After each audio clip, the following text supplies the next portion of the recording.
2, 3, Nzele les gars. Nzele. Non. Nzele. Nzele. Voilà. Nzele. C'est bon. Nzele. C'est bon. Ouais.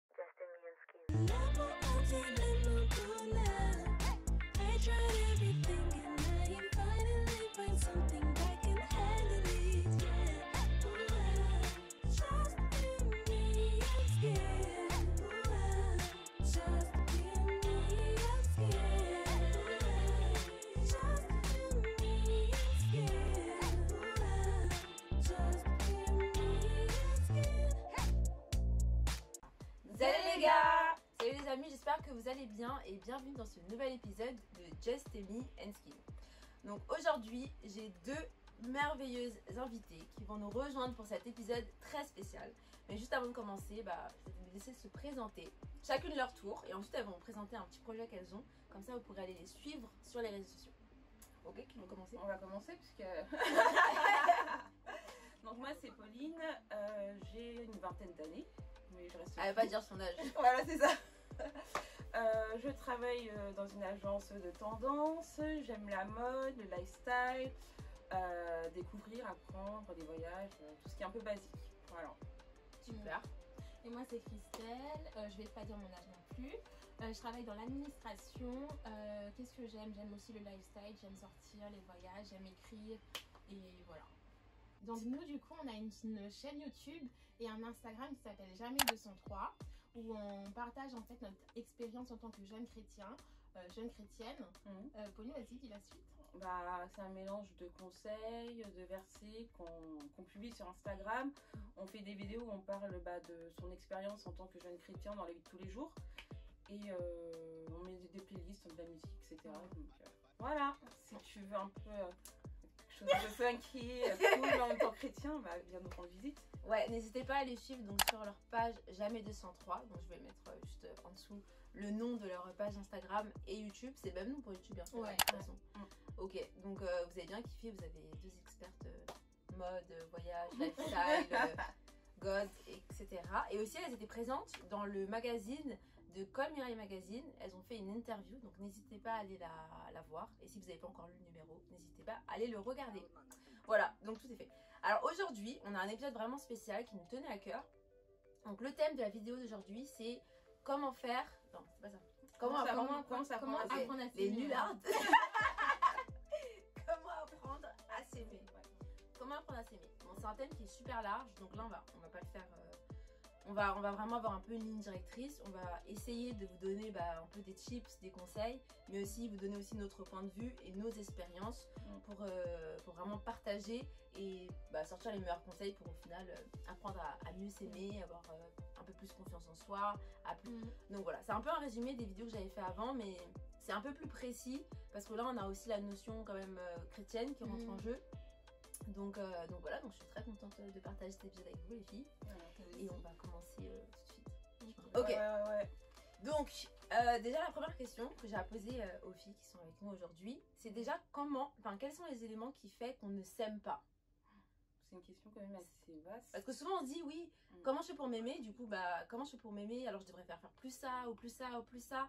Mais en fait, quelles sont les raisons qui font que tu ne t'aimes pas en fait? C'est ça qu'il faut voir. Et je pense que quand on part des raisons qui font qu'on ne s'aime pas, on peut déterminer comment améliorer ces points-là et du coup, comment faire pour s'accepter et s'aimer.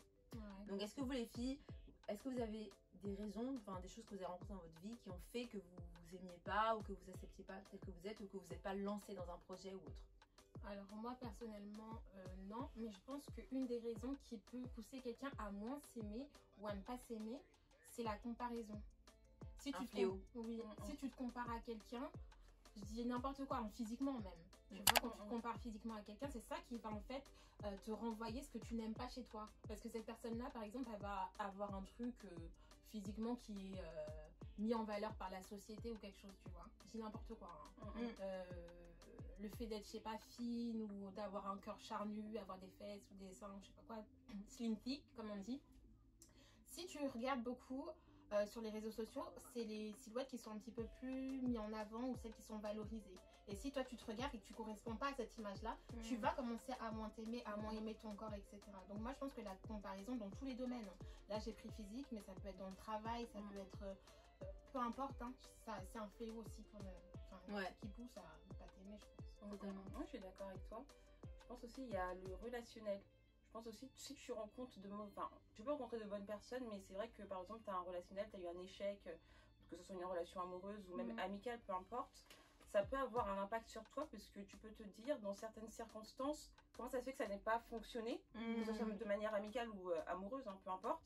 Et tu peux te remettre trop en question parfois. C'est bien de faire une introspection, je pense, pour pouvoir s'améliorer, mais il ne faut pas que ça soit négatif pour la personne en elle-même, tu vois. Et je pense que ça aussi, ça peut être un côté où, à force de trop se juger, d'être trop dur avec soi-même, en fait, tu peux ne plus t'aimer. Oui, tu vois. C'est vrai que... En étant trop exigeant envers toi-même, tu vois, en en demandant trop, tu peux aussi ne pas t'aimer. Mais ouais, du coup, je rejoignais aussi ce que vous dites et par rapport à la comparaison. Je pense que souvent, on dit la comparaison vis-à-vis des autres ou vis-à-vis de ce qu'on voit, mais il y a aussi la comparaison envers soi-même. Exactement. Tu vois la comparaison avec ton passé, genre comme mais avant j'étais comme ça, avant je faisais ça. Moi je sais que c'est quelque chose sur lequel je faisais face ces derniers temps. C'était que je me comparais à une situation qui était antérieure et du coup, en fait c'est pire parce que quand tu essaies de redevenir quelqu'un que tu étais à un moment donné ou un instant où tu pensais que tu étais la meilleure version de toi-même, au final tu progresses pas parce que tu stagnes dans une illusion de pouvoir redevenir celle que tu étais ou celle que tu vois. Ouais, c'est surtout que tu as une fixette sur le passé, tu vois ce que je veux dire. Donc après ça dépend comment tu abordes les choses. Si pour toi le passé, en fait je pense qu'il y a deux façons d'aborder les choses. Soit pour toi le passé c'est un moteur et tu dis bon avant j'étais comme ça, et ça va motiver à être meilleur ou ça va motiver à avancer, soit tu vas rester fixé sur le passé en disant oui avant j'étais comme ça, c'est dommage, oh là là, tu vois. Donc je pense qu'il y a aussi deux façons de voir les choses, tu vois. C'est soit tu te projettes vers l'avant mais tu prends en référence le passé, ou soit tu restes bloqué sur le passé parce que tu rumines un peu, tu vois. Et c'est ce qu'on appelle un peu overthinking, tu vois. C'est vrai. Donc dans la comparaison, d'ailleurs j'ai mis un post avant-hier sur ça, la comparaison est un fléau. Mais c'est une réalité, mais genre du coup comment utiliser cette comparaison de manière positive, tu vois, comment tirer, par exemple quand tu vas avoir ce sentiment où tu vas te comparer, au lieu de te dire ah ouais pourquoi je peux pas être comme elle, ou pourquoi je peux pas faire la même chose que telle personne, pose la question qu'est-ce que tu fais justement, toi quels sont les moyens que tu utilises pour accéder à ce que tu veux vraiment. Du coup c'est pas de la comparaison, pour moi c'est de l'inspiration, tu vois. Et moi je pense que, moi personnellement, pour me pousser à être la meilleure version de moi-même, c'est pas la comparaison et en fait c'est même pas l'inspiration, c'est je m'imagine moi dans une situation, tu vois, qui fait qu'en fait je me calque pas à la vie des autres, au physique des autres ou etc. Tu vois ce que je veux dire? Donc je pense qu'en fait se comparer, en fait quand tu compares, il y a toujours ce rapport à l'autre. Ouais, c'est vrai. Mais quand tu veux en fait évoluer dans être la meilleure version de toi-même, en fait c'est que c'est toi, tu te projettes toi, mais dans un statut ou dans une comment on dit, dans une situation où t'es mieux, tu vois ce que je veux dire. C'est vrai. Très bon point. C'est ce que je fais moi. Du coup la comparaison, les relations, après ça peut être aussi l'environnement qui peut vraiment jouer, mais qui rejoint automatiquement aussi les relations, de qui tu veux être les échecs, de qui tu veux être entouré, etc. Mais du coup c'est des questions, en fait je pense que ma cousine m'a fait penser à ça la dernière fois, c'est que par exemple c'est dans une situation, quel sentiment ressort de quelque chose que tu observes. Il faut vraiment aller loin pour être le plus honnête possible avec soi-même. Et quand on est le plus honnête possible avec soi-même, forcément c'est beaucoup plus facile de trouver des solutions parce qu'on est vraiment face au problème.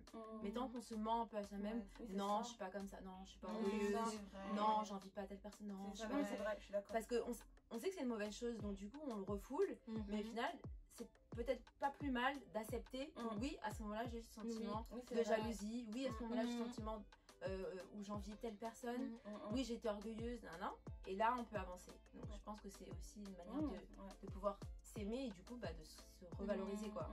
Je suis d'accord. Super, la vidéo est terminée. C'est rapide Non, je rigole. Alors du coup, merci beaucoup les filles. Et il y a aussi l'enfance, non? Je veux dire, si par exemple tu as été mal aimé de tes parents, tu vas aussi avoir du mal à aimer et être aimé, accepter l'amour de l'autre aussi. Ouais, c'est vrai. Tu vois, donc c'est quelque chose aussi qui est profond et presque psychologique aussi. Tu vois. Mais c'est vrai qu'il y a une grosse partie psychologique dans le fait de s'aimer. Tu vois, par exemple, on dit souvent oui, devant le miroir, tu dois dire. Enfin, tu sais, tu te répètes suffisamment les choses. C'est vrai que ça rentre, mais je pense que si psychologiquement tu as cette cassure, c'est vraiment difficile.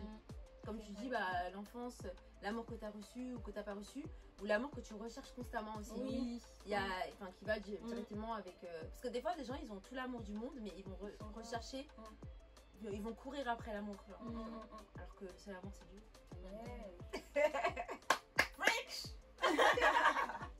Non, mais voilà, en tout cas, je pense que voilà, c'est des bonnes questions qui vont me permettre vraiment de faire vraiment une introspection, mais une introspection qui soit pas trop, comme tu disais tout à l'heure, ouais, trop dur envers soi-même. Pas pour s'auto-juger, quoi. Exactement. C'est vraiment pour être le plus honnête possible avec soi-même.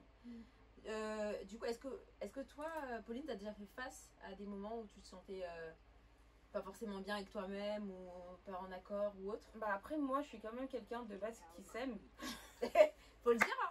Écoutez, non, si on s'aime, il faut le dire. Non, mais voilà, après, je pense que je suis quand même quelqu'un que je m'aime bien, on va pas se mentir. Mais après, je pense que oui, j'ai déjà eu des petites insécurités, mais je pense que c'est plus vis-à-vis de moi. Je me compare pas trop.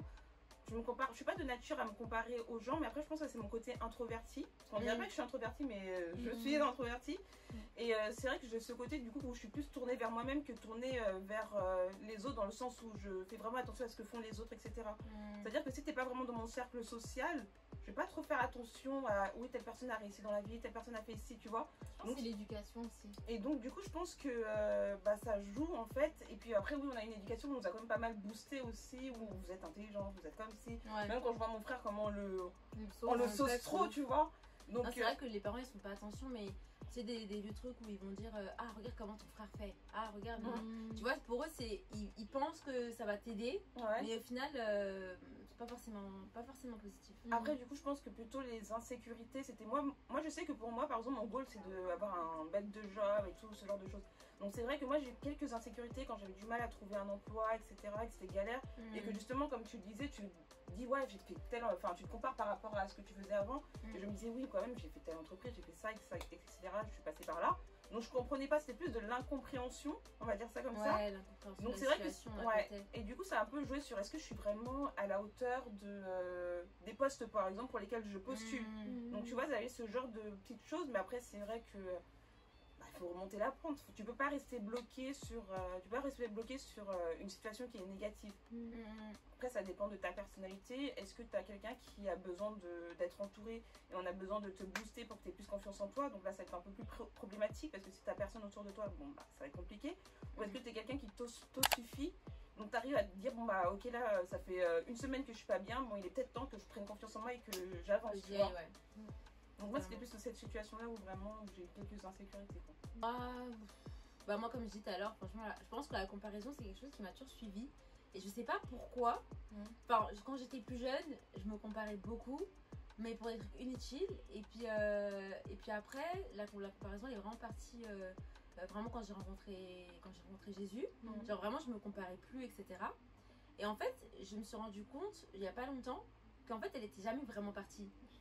Tu vois, en fait quand je me suis mis vraiment face à mes responsabilités, je me suis rendu compte qu'elle est jamais vraiment partie, mais que c'est même pas forcément une comparaison par rapport aux autres, mais c'est une comparaison par rapport à ce que j'aimerais faire, j'aimerais avoir, etc. Et du coup, quand je vais voir sur les autres, tu vois, je vais pas être envieuse de la situation de l'autre, mais je vais être envieuse de ce que je pourrais avoir, tu vois. Pas vraiment genre elle a ça, attends j'aimerais trop avoir comme elle, pas ça, mais vraiment j'aimerais moi aussi avoir ça, mais je le voulais depuis un moment, mais le fait de voir que tout le monde l'a, et ben du coup ça te remet face à ta situation, un sentiment de d'insécurité. Voilà, exactement.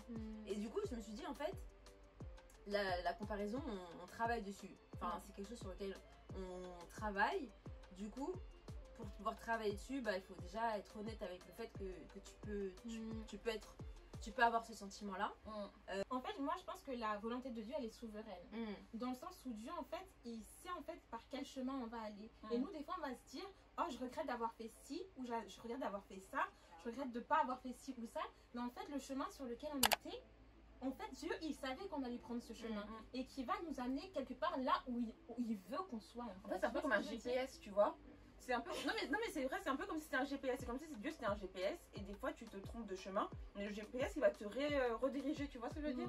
Donc après ce genre de situation. Et puis des fois on a l'impression qu'on sait ce qui est bon pour nous. Mais en fait c'est Dieu qui sait le mieux en fait. Tu vois ce que je veux dire? C'est comme pour mes études. C'est comme pour mes études. Et fois, je me dis, peut-être que j'aurais pas dû faire ces études-là et faire d'autres, tu vois, pour avoir le poste que je voudrais avoir ou quoi que ce soit, tu vois. Et après, je me dis, mais Dieu, il sait en fait pourquoi tu as fait ces études-là. Parce que peut-être qu'aujourd'hui, ça te sert pas, mais peut-être que dans 10 ans, ça va te servir, tu vois ce que je veux dire. Et aujourd'hui, tu regrettes, tu te dis, ah mince, etc. Mais en fait, lui, il a un but dans tout. Même nos échecs, il a un but aussi dans nos échecs, tu vois ce que je veux dire. Et même nos réussites, tu vois. Donc, je me dis, moi, des fois, je me dis, mince, tu vois. Mais après, je me dis, mais Dieu, il sait toutes choses. Donc, finalement, ça rassure aussi. C'est vrai.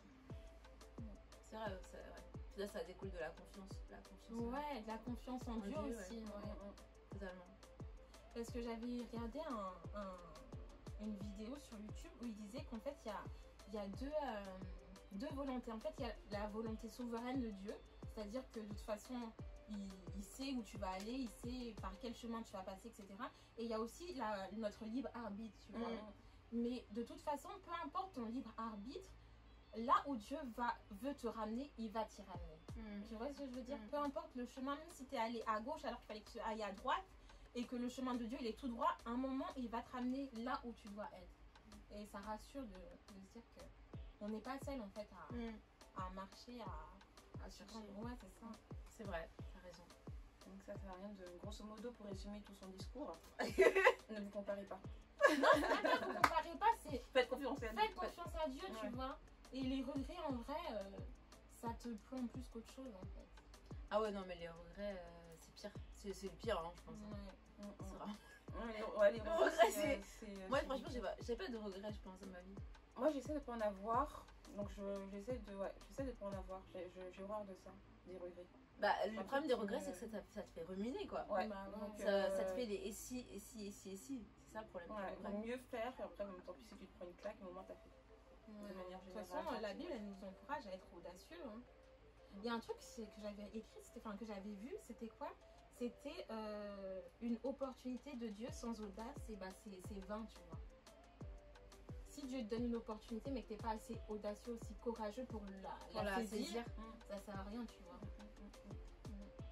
Et puis aussi, est-ce qu'on peut dire que la procrastination, ça encourage tout ça?